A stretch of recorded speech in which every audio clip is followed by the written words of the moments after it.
Hi, my name is Osvaldo Garcia Carrillo, and today I'm going to present to you strengthening participation in our school community.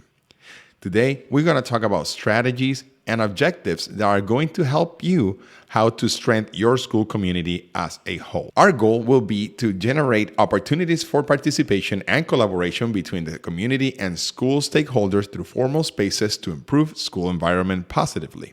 This can take up to one school calendar year, right? We all know that our processes cannot be done just magically. This plan will promote the integration of solid and quality relationships of key participants in the school community improvement processes. That means that everybody who's involved in the school community, parents, teachers, administrators, and other members will be involved in every decision made in a school community. How do we accomplish this process? Including everybody. This plan proposes a series of collaboration and participation, inclusion, and the continuation of trust processes between the school, families, and the surrounding community. Everybody is an essential member of our communities, and we must embrace their thoughts, opinions, and possible solutions to our school needs and objectives. On step 1, the staff, administrations, and parents should analyze our current policies of participation in our school community.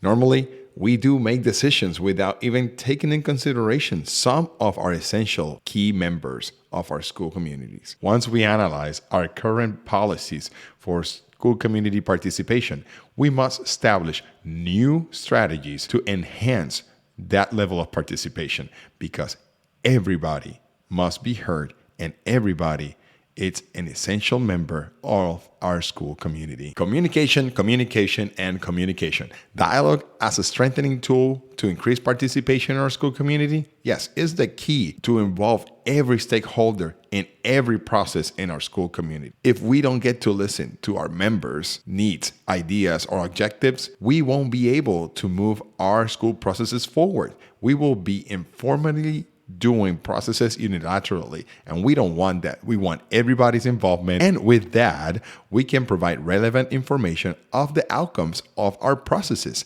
This will give a better understanding to all members of what the school processes are all about, improving students' success. Here are some examples of dialogue, because dialogue can happen in many ways or places. We can have verbal dialogue, which can happen presentially or virtually in our school meetings, town halls, or open hearings. Another type of dialogue are the school box, survey box, online surveys, and email surveys. That way, we can listen to our members' opinions, ideas, and needs, and sometimes anonymously, because some people they don't feel that comfortable having that open conversation with you face to face. So we allow the dialogue to happen at any level, and that's school participation. Here is a sample of a level of analysis tool. This not necessarily has to be your standard, but you can use it as a reference for you to determine a level of participation and the participants in different activities. If you look in the top part of the chart, you will see the participants as students, teachers, parent or caregivers, paraprofessionals, and other community members. And down on the chart, you can see which one is required to sample activity that might involve all the members or some of the members, but not all. So that way we can understand who do we need and when and how do we need them. These are some questions that I have put together to analyze the active participation of the school community members. You don't necessarily have to use these particular questions. However, these are suggestions for you to start from somewhere, right?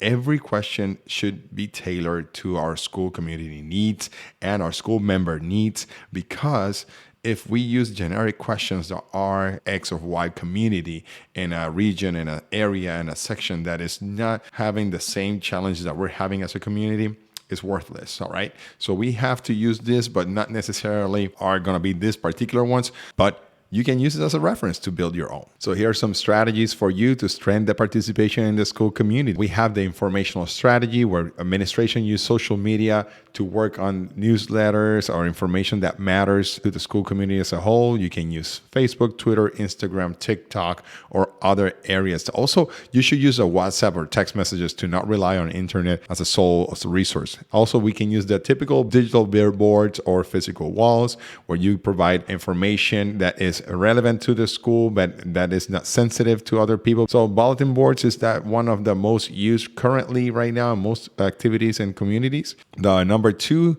strategy is consultative, where we're going to provide presential or virtual surveys, and we can define the objectives and to be consulted and use different tools that can be simple to use and effective in order for us to get the best outcomes and the best results. We also can use workshop and focal groups, and we have to target the objectives and the groups to be impact. We have to verify if it's students or parents or staff community, and this consultation should generate a solution for all the school community members involved. Number 3, I have propositional strategies where we can identify common spaces where people can come and participate actively in the conversation, done in a conference room, multi-purpose room. School counselors provides a very comfortable space for people who are not comfortable speaking in public or just talking in front of people. Also, we can use suggestion mailboxes where people can put suggestions and proposals for school decisions anonymously,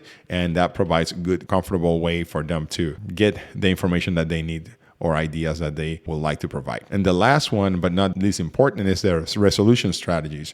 And this one is the typical assemblies where everybody participates as a whole. Nowadays, we can use the virtual rooms for participation, and we can use also the physical rooms to gather all the stakeholders in one place, and we can vote in concrete decisions. This one is my favorite one because we get to see everybody face to face. But if the challenges that we have now in 2023, where people are very busy or very mobile, we can have the option of virtual assemblies. On this chart, I can talk to you about the strategies implementation tool.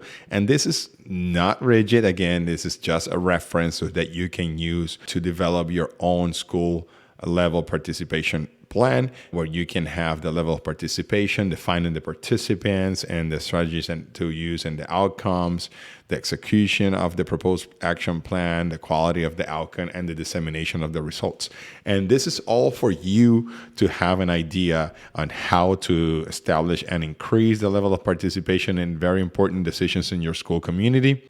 In summary, this presentation is targeted towards the school administration level, right, or district level. I believe that by implementing these strategies, the schools can create a positive and supportive culture among all stakeholders, which will lead to improved outcomes for students and the school community as a whole. Thank you for watching this presentation, and I hope you guys have a wonderful day.